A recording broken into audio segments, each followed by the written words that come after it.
വാർത്തയിലേക്ക് കടക്കുമ്പോൾ ലോക്സഭാ തെരഞ്ഞെടുപ്പിന്റെ മൂന്നാം ഘട്ട വോട്ടെടുപ്പിന്റെ പരസ്യ പ്രചാരണം ഇന്ന് അവസാനിക്കുകയാണ്. ചൊവ്വാഴ്ചയാണ് വോട്ടെടുപ്പ്. 12 സംസ്ഥാനങ്ങളിലെ 94 ലോക്സഭാ മണ്ഡലങ്ങളിലേക്കാണ് തെരഞ്ഞെടുപ്പ് മൂന്നാം ഘട്ടത്തിൽ നടക്കുക. ഗുജറാത്തിലെ 26 മണ്ഡലങ്ങളിൽ ചൊവ്വാഴ്ച പോളിംഗ് ബൂത്തിലെത്തും.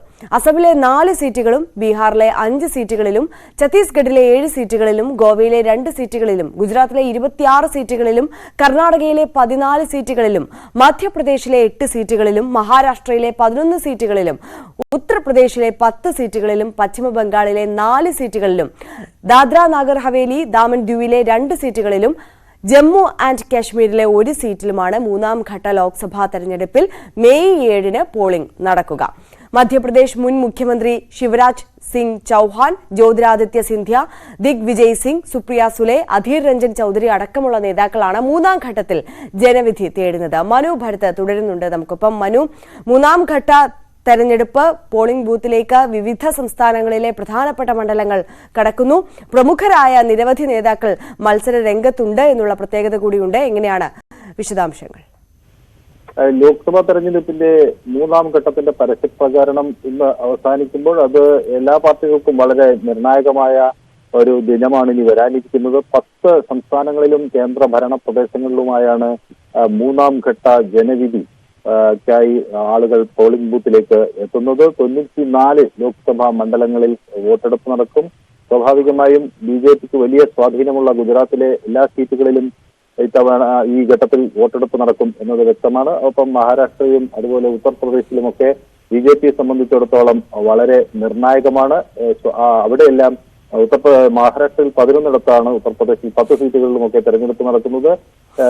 BJPയെയും അതുപോലെ തന്നെ ഇന്ത്യ സഖ്യത്തെ സംബന്ധിച്ചിടത്തോളം വളരെ നിർണായകമായ ഇടങ്ങളാണ്. ജമ്മു കാശ്മീരിലെ അനന്ത്നാഗ് രജൌരി മണ്ഡലത്തിൽ തെരഞ്ഞെടുപ്പ് മെയ് 7-ൽ നിന്ന് മെയ് 25-ലേക്ക് മാറ്റിയിട്ടുണ്ട് എന്ന് തെരഞ്ഞെടുപ്പ് കമ്മീഷൻ വ്യക്തമാക്കിയിട്ടുണ്ട്.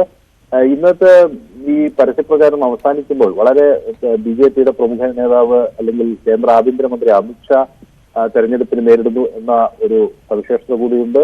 കർണാടകയിൽ KS ഈശ്വരപ്പ വലിയ വിവാദങ്ങൾ സൃഷ്ടിച്ച അദ്ദേഹവും ഈ തെരഞ്ഞെടുപ്പിൽ ഉണ്ട് എന്നത് ശ്രദ്ധേയമാണ്. കേന്ദ്രമന്ത്രി ജ്യോതിരാദിത്യ സിന്ധ്യ, അതുപോലെ ഡിംപിൾ യാദവ്, ആര്യ സൂചിപ്പിച്ച പോലെ ശിവരാജ് സിംഗ് ചൌഹാൻ, അതുപോലെ ശരത് പവാർ മകൾ സുപ്രിയ സുലെ, അങ്ങനെ ഒട്ടനവധി പ്രമുഖർ മൂന്നാം ഘട്ടത്തിന്റെ മത്സരത്തിൽ ഉണ്ട്. ഇതിൽ സൂറത്തിൽ നേരത്തെ ഒരു സ്ഥാനാർത്ഥി എതിരില്ലാതെ തെരഞ്ഞെടുപ്പ്, BJP സ്ഥാനാർത്ഥി എതിരില്ലാതെ തെരഞ്ഞെടുക്കപ്പെട്ടു. അതുകൊണ്ട് അവിടെ തെരഞ്ഞെടുപ്പ് ഇല്ല.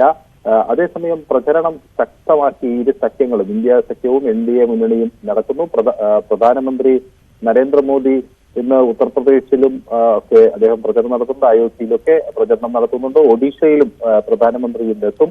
രാഹുൽ ഗാന്ധി കൂടുതലും ഇന്ന് തെലങ്കാന കേന്ദ്രീകരിച്ചായിരിക്കും അദ്ദേഹത്തിന്റെ പ്രചരണ പരിപാടികൾ നടത്തുക. അപ്പൊ ആദ്യ 2 ഘട്ടങ്ങളിലും പോളിംഗ് കുറഞ്ഞത് ഏത് തരത്തിൽ തെരഞ്ഞെടുപ്പിനെ ബാധിക്കും എന്ന് രാഷ്ട്രീയ കേന്ദ്രങ്ങൾ വലിയ കണക്കുകൂട്ടലുകൾ നടത്തുന്നു. ഗുജറാത്തിലെ എല്ലാ സീറ്റുകളിലും തെരഞ്ഞെടുപ്പ് നടത്തുന്ന ഒരു സാഹചര്യത്തിൽ BJPയെ സംബന്ധിച്ചിടത്തോളം അവിടെ ഉണ്ടായിരുന്ന ഒരു ആധിപത്യം നഷ്ടമാകാതെ സൂക്ഷിക്കേണ്ട ഒരു ഉത്തരവാദിത്വമുണ്ട്. അത് അവിടെ പോളിംഗ് കുറയുമോ എന്നൊക്കെ ഉള്ള ചർച്ചകളും സജീവമാണ്. ഏതായാലും ഒന്നാം ഘട്ടത്തിൽ 66.14%, രണ്ടാം ഘട്ടത്തിൽ 66.71% പോളിംഗ് രേഖപ്പെടുത്തിയ ഒരു സാഹചര്യത്തിൽ ഇനി വരാനിരിക്കുന്ന മൂന്നാം ഘട്ടത്തിൽ ഏതാണ്ട് അതേ ശതമാനം പോളിംഗ് ഉണ്ടാകും എന്നാണ് ഒരു കണക്കുകൂട്ടൽ.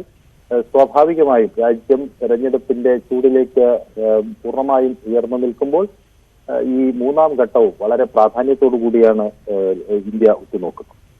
ശരി, മനു ഭരത്താണ് വിവരങ്ങൾ നൽകിയത്. പ്രധാനമന്ത്രി നരേന്ദ്രമോദി ഇന്ന് അയോധ്യയിൽ തെരഞ്ഞെടുപ്പ് പ്രചാരണത്തിൽ പങ്കെടുക്കും. രാമക്ഷേത്ര ദർശനത്തിന് ശേഷം റോഡ് ഷോയും ഉണ്ടാകും. പ്രാണപ്രതിഷ്ഠയ്ക്ക് ശേഷം മോദിയുടെ ആദ്യ അയോധ്യ സന്ദർശനമാണ് ഇത്. വാരണാസിയിൽ മോദി 14-ന് നാമനിർദ്ദേശ പത്രിക സമർപ്പിക്കും. 13-ന് മണ്ഡലത്തിൽ വമ്പൻ റോഡ് ഷോയും ഉണ്ടാകും. ജൂൺ 1-നാണ് വാരണാസിയിൽ വോട്ടെടുപ്പ്. തുടർച്ചയായ 3-ാം തവണയാണ് മോദി വാരണാസിയിൽ ജനവിധി തേടുന്നത്.